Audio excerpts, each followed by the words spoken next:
Menteri Kena ke Sorkar Pedeng Ubadai Pej ia ketenat External Affairs and Textiles Pabitra Margarita. Ulah kedau halor ke Jingiadei Paralok kabacan ke Jong kari bat kiri kiba Marjan haga Jingpynkhlain jong dang shen.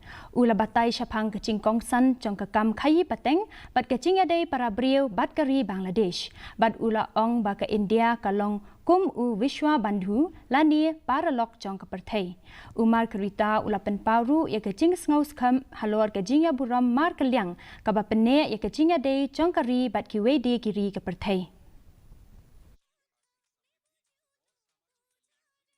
Trade and commerce and people-to-people relation, bilateral collaboration are always there in a very strong way. We are maintaining that, and day by day is going. They are deeply strengthened. So obviously, the relation is always cordial with each and every countries because we always consider us to be Biswabandhu. So with that motto we are marching forwards. There is nothing, I don't think that any new question should come regarding the relations between our friendly countries. We are Biswabandhu, our motto is Vasudhaiva Kutumbakam.